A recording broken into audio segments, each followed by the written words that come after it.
thank you very much for coming tonight. You, by your attendance, by your getting out in the traffic on a Friday evening, have shown that you recognize the importance of climate. And I congratulate you for that. And I will tell you why I am here. My name is Dirk Jameson. I'm a retired Air Force guy. I brought Marine cover tonight, my compatriot, and I'll say a little bit more about him in a second. But in my Air Force career, I found that the military at least tried to jump out on issues that seemed to be important to accomplishing the national security mission. And what you've had is a large dose of that tonight, and we recognize that the film requires some stick-to-it to some part of the audience, because that is a lot to absorb.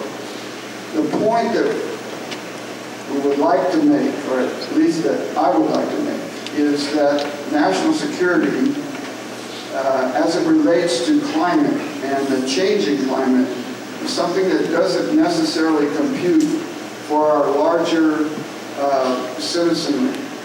And so the purpose to bring a movie like this is to get the word out, get the conversation going, raise your interest, and have you be knowledgeable in your conversations with people that may not have thought of national security when they see a changing climate.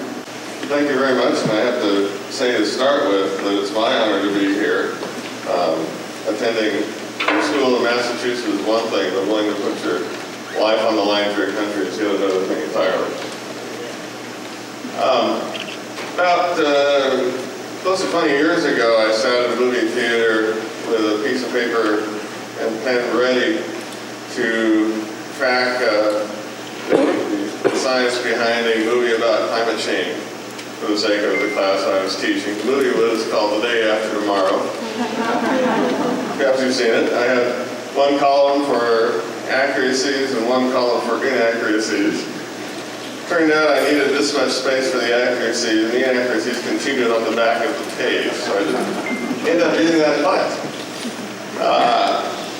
Then, I guess about 12 years ago, we had a movie you've also probably heard of called An Inconvenient Truth, and that was a lot more accurate. There were things in it that I thought were somewhat misleading. There's actually an article in the journal that I was asked to write that was part of a forum on that. So it's a much shorter list and more nuanced. Sitting here watching this movie, I have no objections whatsoever in terms of the science expressed in its relationship to social conflict worldwide. I think it did an excellent job talking about how there's not single causes, we've got multiple factors and things are constantly interacting. I'd be happy to talk about some of the nuances of the droughts and conflict impacts and the examples of how we see the same things going on in the United States. But on the whole, the film itself laid an excellent foundation to talk about the climate change aspects of the problem. First, thank you to the CCL family. First-class organization. I've always thought that, and as a guest at your conference, you treat us all like first-class, or sort of celebrities, and it's not warranted, but it's appreciated. So thank you, Brett, and the rest of the team. Second, it's my great honor to share the panel with a distinguished climatologist, two high-ranking officials from our armed services. Sharing the stage with the climatologist for the state of Texas and two 3-star generals. I don't know if you can relate to being in a room and feeling totally outclassed, but you might have a sense of what I'm going through. So let me know if you have any advice for me as I go through this. Hey, nice suit.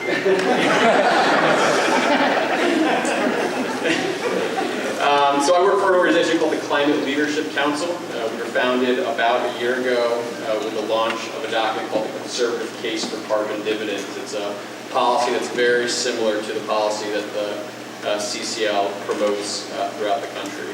It was authored or co-authored by who's who of the Republican Party, including former Secretary of State James Baker and George Shultz, Henry Paulson, conservative economists Gregory Mankiw and Martin Feldstein, two of the most well-respected businessmen in the country, Rob Walton and Tom Stevenson, and the CEO and founder of my organization, Ted Halstead.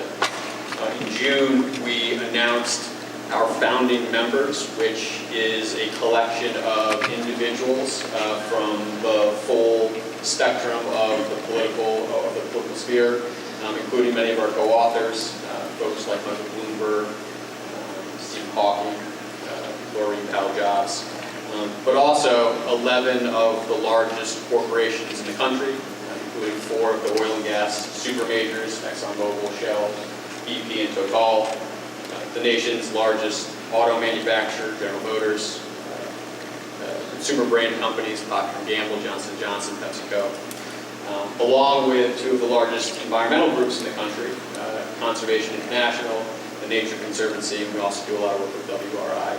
And this is the start of what we hope and expect will be a growing coalition of business leaders, thought leaders, political leaders throughout the country, with one simple mission, which is to get Congress and eventually the rest of the world to adopt meaningful climate legislation, and specifically a price on carbon that drives emissions at the required scale and speed to address climate change.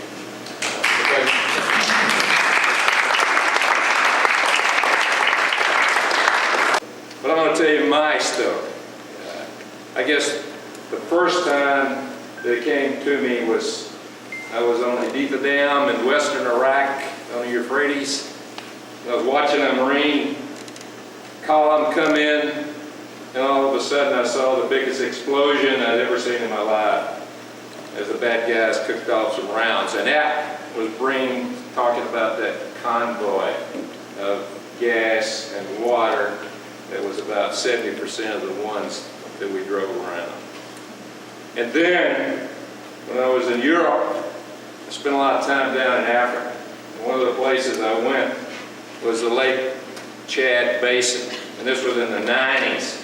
And I was going down there when a little ruckus was going on in one of the countries.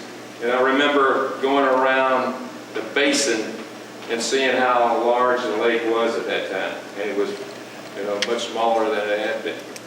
This summer, I went to the same location in Africa. I flew over Lake Chad, and it was amazing how much smaller it is.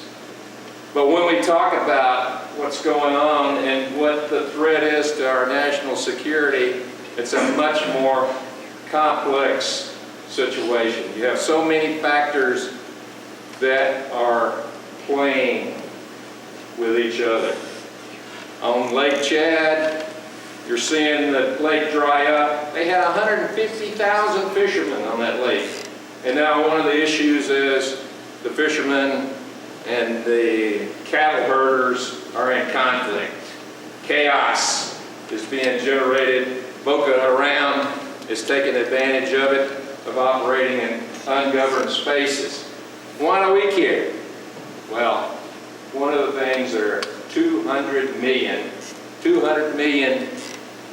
young folks in Africa between the ages of 17 and 24. And in the next 30 years, that's going to double, and 60% of them haven't got any jobs. And all of this is made so much worse because of the economic impact of the drying up of the Lake Chad Basin, of the violence that's existing between the people that live there in relative peace. One day, and it already has, we've had American military killed in that area because we know we've got to come in at this earlier time in order to try to strengthen those governments so that they can withstand Boko Haram and the others. But let me tell you, we need to act on this. We need to support international development. We need to realize the threat of climate change, because when we don't, we pay eventually in the greatest treasure we have in America, and that's the blood of our 17 to 24-year-olds. It's great to be here tonight, to be able to share this with you. I hope we'll have the opportunity when we go next door to talk a little bit about Bush II. I would really like to tell you that story. But I'm looking forward to your questions now. Thank you very much. So I guess this is especially to our two esteemed generals here. The military is unique among government employees in that it's not to hold the special interests or shareholders. Their sole purpose is to defend the nation.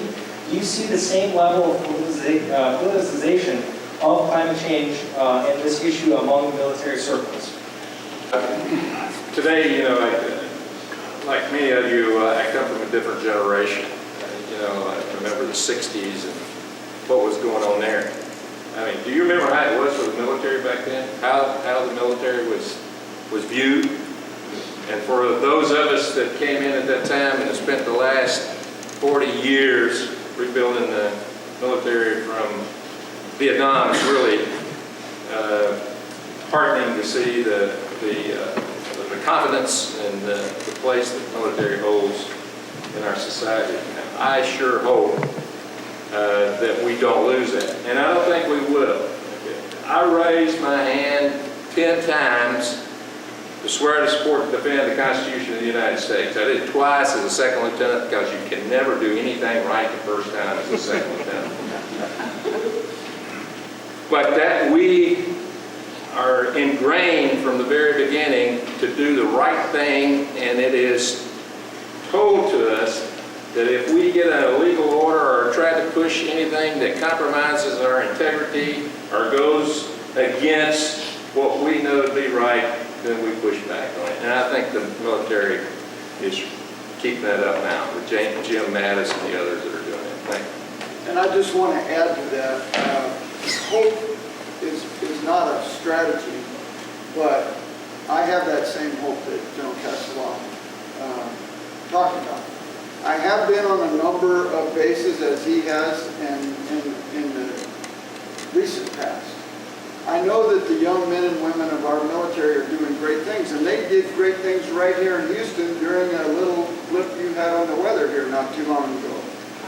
And they were stretched here, and they're stretched in a lot of other places, but those young men and women salute, and they get with it.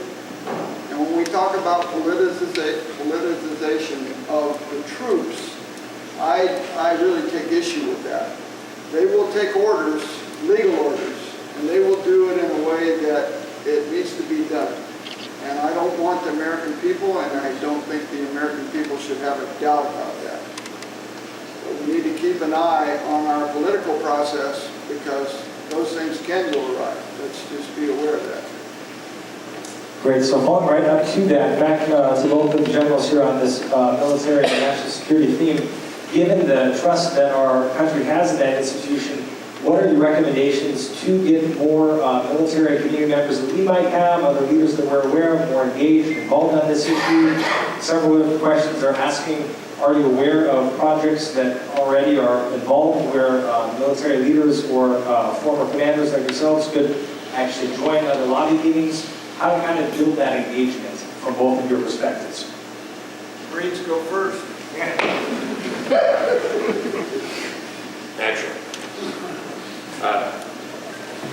In the Marine Corps, as a result of what we saw in supporting the forward operating bases, we started using solar power, wind generators. We've developed alternative fuels to use next door in Tucson, Arizona, at the Air Force Base. They've had a tremendous project on reducing the amount of fuels used with solar power on their homes and so forth. The Army is using a policy of net zero where that they support the installations, the energy that they need, and so forth.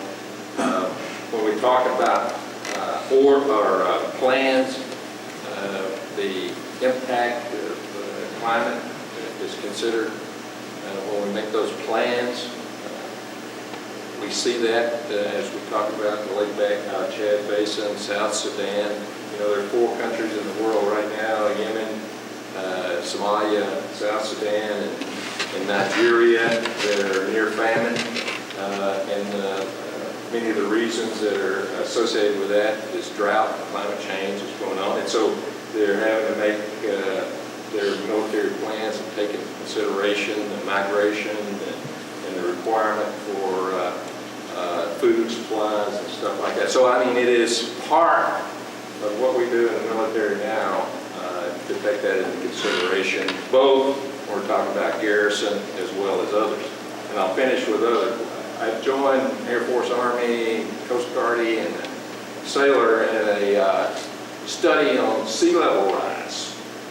And for instance, in South Carolina, we've got a Marine Corps Air Station, and we just put $800 million into the facilities to support the F-35 strike fighter. And what we're seeing is that the sea level rise is going to imperil the facilities that we're doing now. So that is now becoming one of the factors that we're taking into effect when we do that. We need to think about, okay, 20 years, 30 years, what's going to be going to happen on that. Norfolk under the same situation with the Navy piers and so forth, and Norfolk as the rise comes up and then imperils the facilities. And that impacts our training and our ability to deploy operationally. I would only briefly add that this idea of national security having a real important involvement in response to climate change goes back not 1 year, not 5 years, not 10 years, but more than 20 years. So you've had a rotation of senior people, well, people that got to be senior by working their way up, and they have seen their installations apply new technology, as General Castellaw just mentioned, whether it's fuels or renewable energy or a lot of different things, in response to concerns that have been well identified. So this is not something that just happened. It may be that the American people are just putting climate change and national security in a category that they need to worry about. That's fairly new, and you are really in the vanguard of people that that do understand that now that you've been with the Marine. So that's enough said, I think. Okay, so building off of that, they're coming in hot and heavy, no surprise. 4 national security questions. We'll get some policy and science in a bit. But one last one. Are you aware of a couple of questions are asking about, are you aware, given what the movie says about all of the implications with migration, any countries right now that are actually already planning migration ahead of time, are preempting, having to move and react to it and doing it proactively? Now I'm really happy the Marines are going first. He was casting aspersions at.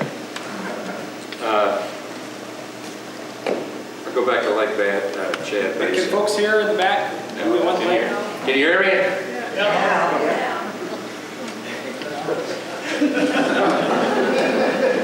Lake Chad Basin, they're planning now for that movement there. Okay, as people are pushed out of those areas, Boko Haram comes in, they destroy houses, kidnap the people, force them into to their armed forces, and then you're also having violence between villages as they compete for the resources that are diminishing.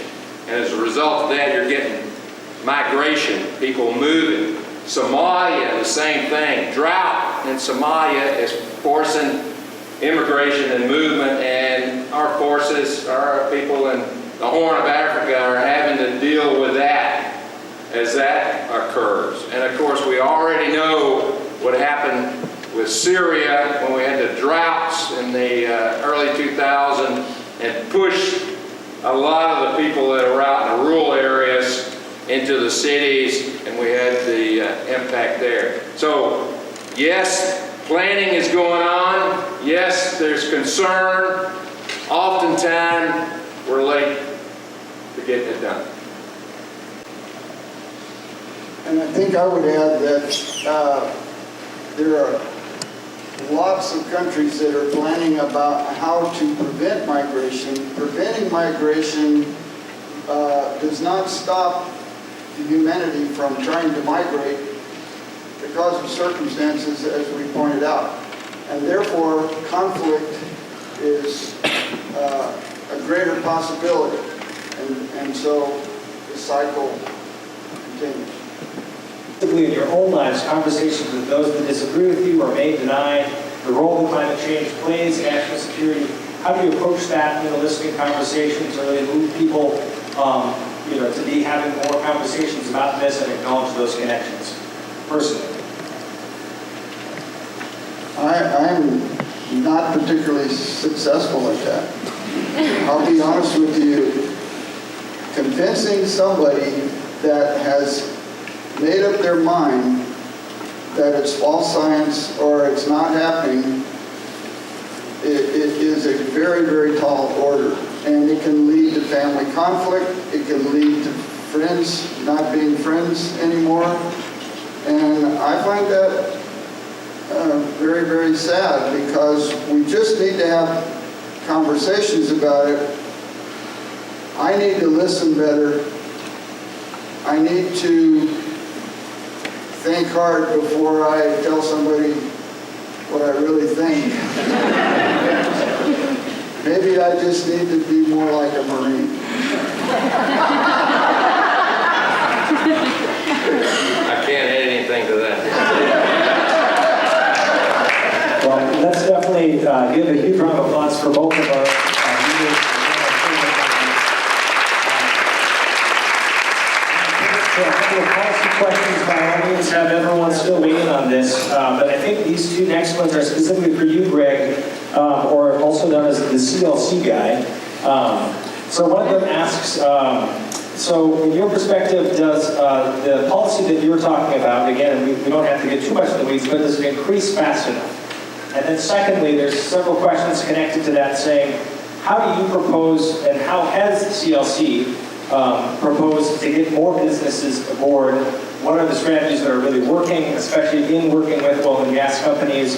Can you tell us about some of those successes? Sure. So let me start by answering the last question from my perspective. So I have two suggestions.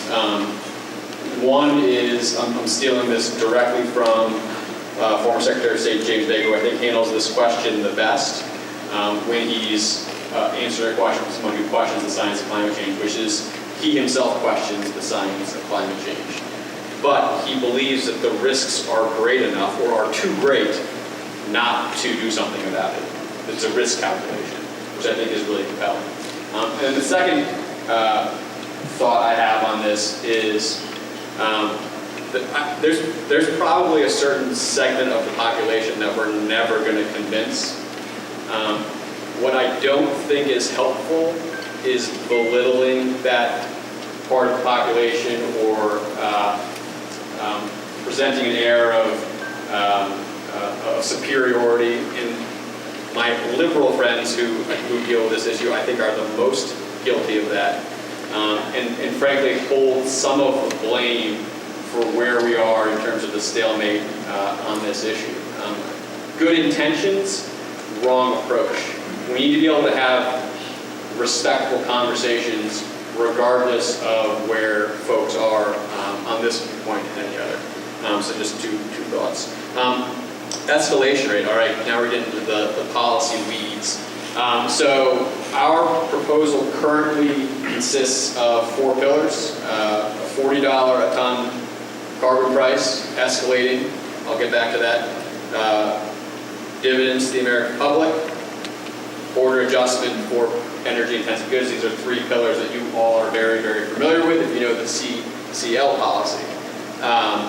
The fourth is a regulatory simplification piece. So what we're doing with our coalition of businesses, NGOs, and thought leaders is meeting regularly to flesh out the policy details or the details behind each of those four pillars. So, for example, the escalation rate is one of those things that we're discussing now with our organization.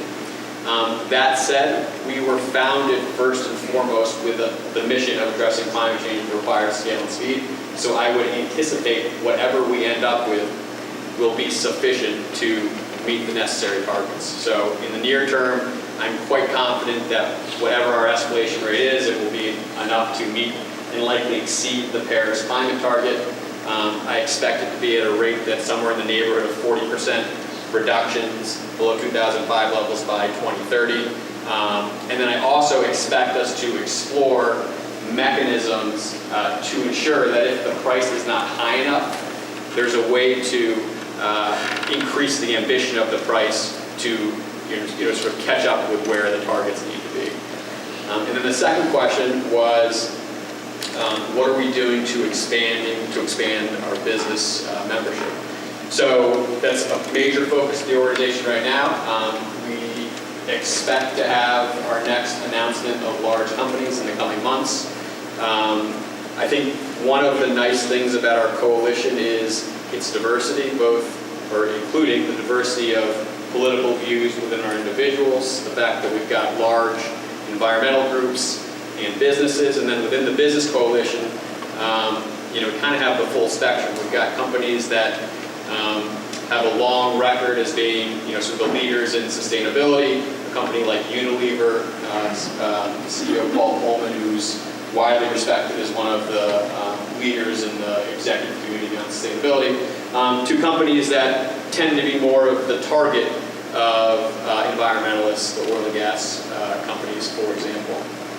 As we grow, I anticipate maintaining that diversity and expanding it. So there are sectors that aren't represented in our coalition. With time, I would expect them to join. So it's something that we are in conversations with a lot of companies of similar size and stature. So stay tuned and we'll continue to grow. Excellent. So I'm mindful of the time. We have three kind of themes left that I want us to tackle here, and then I want us to continue the dialogue. For you, Dr. Nielsen-Gammon, a couple questions lumped here together. What regions, in your opinion, are most exposed to disease outbreak connected to climate change? And in your opinion, does the film do enough of an adequate job identifying the U.S.'s involvement in kind of the larger contribution to emissions historically for driving kind of the changes that were highlighted in the film? I'm going to start by making a comment on the previous question. It's tempting and often used as a strategy to establish climate goals, establish deadlines, and focus action that way. And the danger is we miss that deadline. Okay, well, it wasn't a drop dead deadline after all. Here's a new deadline. Science is not precise enough in the climate arena to establish a hard and fast threshold that says we've crossed this, we're in much more serious trouble if we don't. It's a continuum of risk, which means that whatever gets done to reduce that risk has an impact. And the more that's done, the greater the impact, but it's never too late to do something. In terms of locations that are vulnerable to spread of diseases, mainly we're talking about tropical diseases, which are carried by vectors such as insects, and as their habitat grows, their ability to then carry diseases to places that they haven't existed grows also. The places that are most vulnerable to that are places where you can have a continuous spread of the populations of those vectors. One, for example, is the North America. You've got continuous habitat from Central America to Mexico to the United States. And so there's a serious threat of disease spread into the United States in that direction. Vulnerability from disease is a combination of that susceptibility and the health infrastructure that's available. So a country like the United States is not as vulnerable as countries that don't have such sophisticated medical systems, but as with most countries, we're not set up to deal with things that we're not used to dealing with. The other question asked was, what about our responsibility for all of that? There was a mention of that. I think the quote that Ronald Reagan made was alluding to that issue, that we are responsible historically for a larger amount of carbon dioxide emissions than any other country in the world. But the documentary is pointing out, I think, taking the perspective that the reason for action is not a sense of moral responsibility, which I believe is there, but for what we've done already, but it's in our self-interest. We don't have to, it's not a question of morality, it's not a question of valuing ourselves versus valuing what we've done to other countries. Going forward, we benefit by making the rest of the world safer by reducing the instability associated with climate change. So there are lots of ways of looking at the issue. Different ethical motivations cause different people to engage with the issue, and frankly, since we're all different, there's no reason not to articulate different points of view. Excellent, thank you. Two last questions. One of them I think is going to be perfect to actually pass the mic around for a final reflection for everyone. But this one could be any of you or all of you if you want. But as you can imagine, there's some questions just asking for your insight on how right now to currently deal with the Trump administration's hostility or dismissal of climate science with policy. Do you have any recommendations? And connected to that, one of the questions specifically was if there's any insight on how the president reacted when briefed by the Department of Defense on climate science. Yeah, I mean, here's what I'd say. So, one, with any politician in this one in particular, I think we have to be aware that thoughts and viewpoints on things can evolve quickly, change quickly, and let's face it, this president has changed his opinions many times on many different issues. But the second thing is, this is a long-term issue that we're trying to address, and it's going to take a long-term policy solution, and we're in the middle of a long-term policy, excuse the metaphor, battle. And so we gotta keep forging on. It's things change quickly, and actually, the day that we announced our coalition, our founding members, former Secretary of State George Shultz and Larry Summers drafted an op-ed or published an op-ed in the Washington Post, and they said something to the effect of their long experience in Washington had taught them many things. One of which is the transition between the inconceivable and the inevitable can happen very, very quickly. And I think with climate change, that's certainly the case, and that's certainly their viewpoint. So, I don't think we should be discouraged by the current discussion in Washington. I think we should be encouraged by things like 68 members of the Climate Solutions Caucus. Encouraged by the fact that you have senators like Senator Murkowski talking about climate change. You've got senators from both sides of the political, both sides of the aisle talking about climate change. There's lots of reason for optimism. When you see what's happening in the States, there's an incredible amount of energy behind this issue. So I think we're a lot closer, in my mind, to the inevitable than we are to the inconceivable.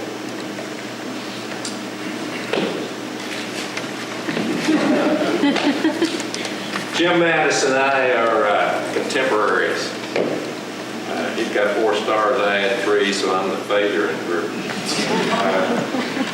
I have heard him on many occasions talk about the need to consider climate change in our military operations.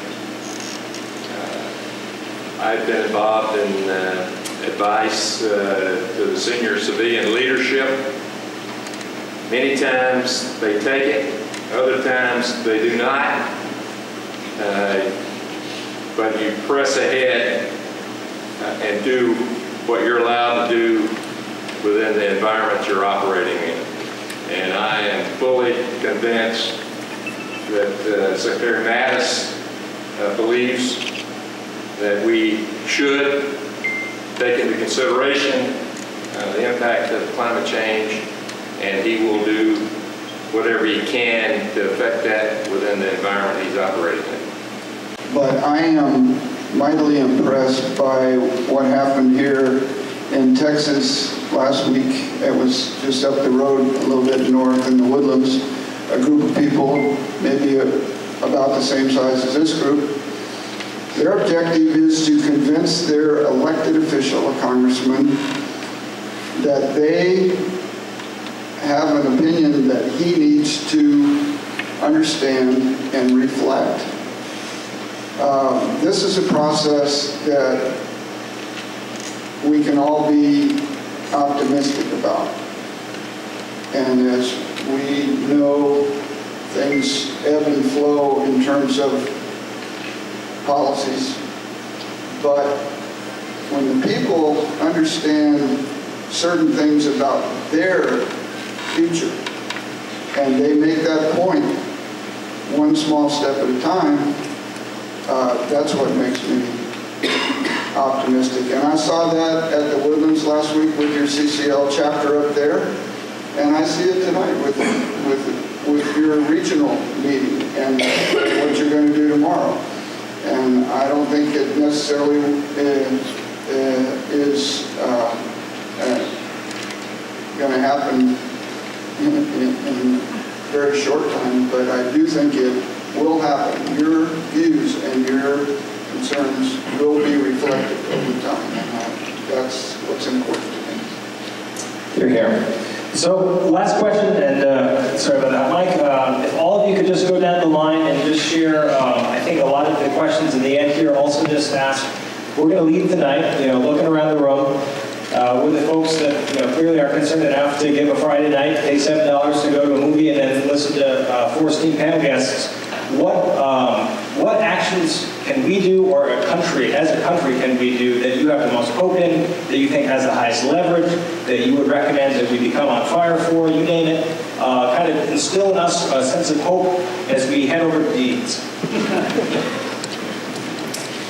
Well, I think I was just talking about that, and I'm racking my brain as to how to say it in a better way than I did. But I do know that you have neighbors, you have family members. They don't all live in Houston. They live in other places, and you're going to be talking with them. And as I said, as much of a failure as I am in convincing people, I think you're going to do a lot better. And just your presence tonight tells me that you're serious about it. And my presence tonight, this is my second Friday night in Houston in 7 days. So, and my friend here flew from D.C. He got up really early, and normally the Marines are first to the fight, so he's down here. So, and I know the professor and Greg the same way. So I'll pass it. They can say it. The real power in the room is you.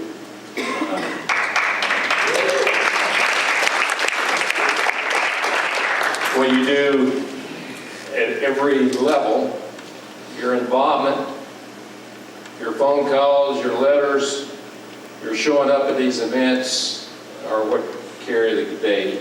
And so the rest of us are walking around talking, but you're the ones that are pounding the pavement and making it happen. So my accolades are to you guys tonight, so thank you. So the acronym for your organization is CCL. The acronym for my organization is CLC.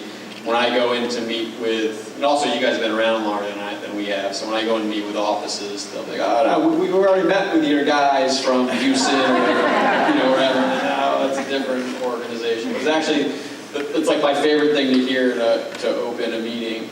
I think there's a couple things we learned from this past election, but one that was clear to me is that we are in a populist age, and what's moving the needle is the populist. So I can't overstate the value of what you all and the rest of the group are doing. It makes my life a lot easier, so thank you. The other thing is, and you've probably experienced this, but I'll be in meetings, members from both sides, but I mean Republicans in particular, and they want to be out there on this issue. They want to. Some of them have taken the leap, and they've learned that it's not as scary as they thought it would be.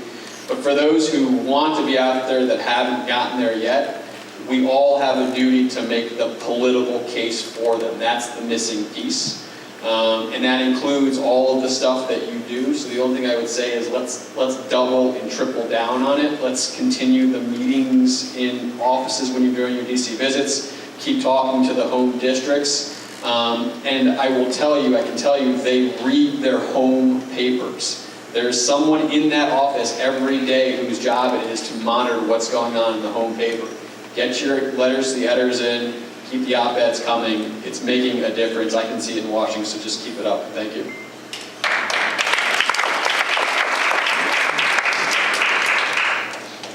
I'm the scientist in the room, which means, and I'm also a state appointee, so I'm not advocating for a particular policy solution. My objective, my mission is to help everybody make the best possible use of weather and climate information. So I'm going to turn the question around and tell you what you can do to make my job easier, which is to make climate change a normal part of the conversation. Climate change is happening. Start from the premise.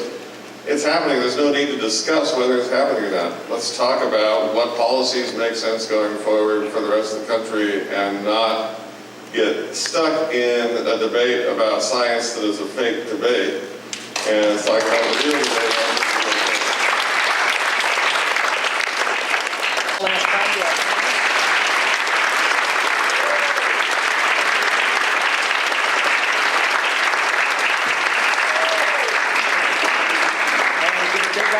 For yourselves. Thank you for being here tonight.